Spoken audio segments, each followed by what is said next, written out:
Well, the good news, it's finally warming up. The bad news? It's mud season. Hey guys, hope you're doing well. I'm not sure how much work I'm going to be able to get done this weekend. Cheryl has to work today and tomorrow. Yeah, I'm kind of here by myself. You guys hear that? We had a lot of plans on working on maple syrup, and we have some trees that fell down on the property. We need to cut those up. We also have to get started on our greenhouse again to make sure we have that ready in time for this season. I really need her help with some of these things, and she doesn't want me cutting trees down without her here, which I understand, it's pretty dangerous. Maple syrup I can't do because the pans are 15 gallons of sap, and boiling sap and trying to pick that up by yourself is not a good combination.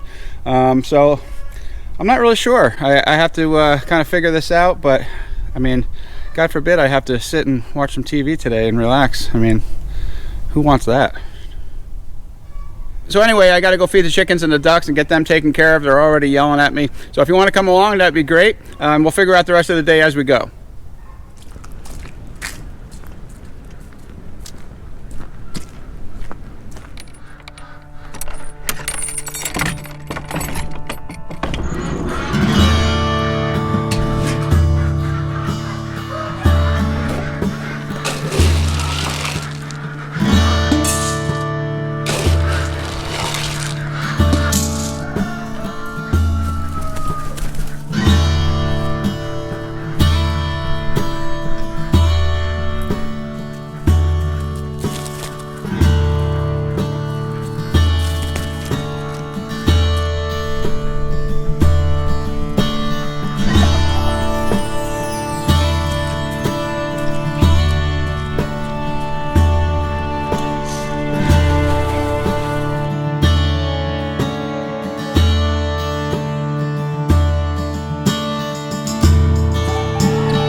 So as I mentioned, there's quite a few trees that need to be cut down, or at least cut up into pieces so we can start splitting it. So we still didn't cut up this tree. This is the one that fell on our barn recently. And because that base is weak now, I'm thinking of cutting the other section down as well. Right next to it, there's another tree that's actually leaning on this tree that's snapped in half. So this is the base of the tree that's leaning. You can see how it's split right down the middle. I believe they call that a barber's chair when it does that. So I need to cut that one down. And there's some trees in this area that also need to get cut down. And you can see that this one snapped off.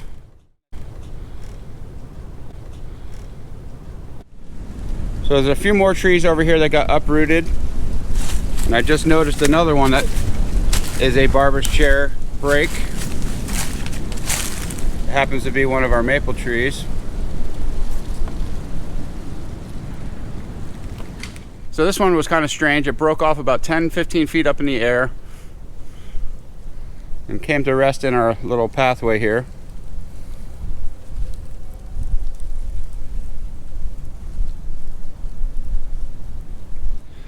So this one's actually not on our property, but we have to take care of it because it's leaning over our road. I'm gonna have to talk to our neighbor about it. So it's actually not as warm as I thought it was going to be this morning. It's like 28 degrees right now, and I'm out here with a sweatshirt on, so not smart. But I'm going to quickly show you something I'm planning on working on today in the greenhouse. I need to get 1 foot sections of 2x4 and burn that using that whole Shuggy-shan,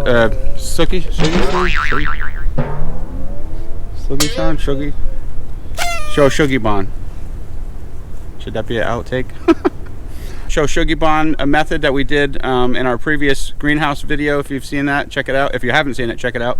But I need to get those 1 foot sections done, and I don't know, the base also needs to get those 1 foot sections to connect all the long pieces together.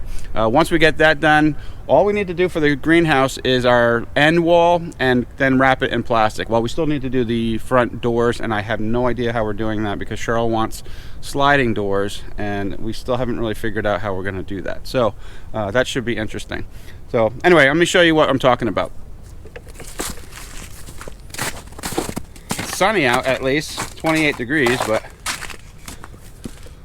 so this is the section that I'm talking about. They're called hip boards. So the hip boards need to be joined in between with a 1 foot section of 2x4. I'm going to burn it just so it matches. It's going to be on the inside, so it doesn't really get exposed to the elements, but I just want everything to look the same. So I need to do that all the way down. I'm not even sure how many pieces that I need, and I need to do that on both sides. So I'm also looking to do the same exact thing for the baseboards. Wow, it's 80 degrees in our greenhouse. That's not too shabby. It's 28 degrees outside.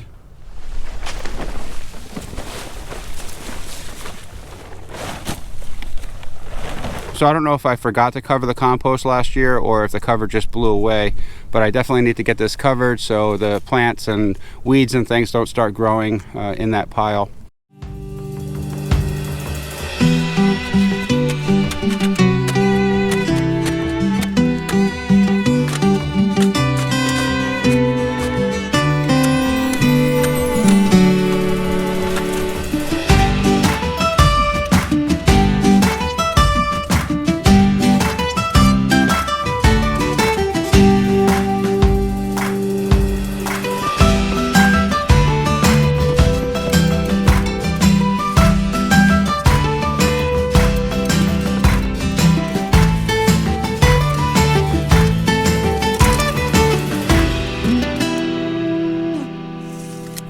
So we had every intention of building a sugar shack last year and getting all the equipment, the evaporator and all the things that go along with it. That didn't happen, unfortunately, and we're kind of stuck doing this method again. It's not the most effective and efficient method, but it works, and like I said, the maple syrup tastes just as good. So we don't really have plans on boiling a lot of sap this year. It's going to be mainly for ourselves and for our neighbors and friends. That's why I kind of kept everything to one side here. We usually have 2 stations going. This is just going to be for 2 pans, and that should be more than enough.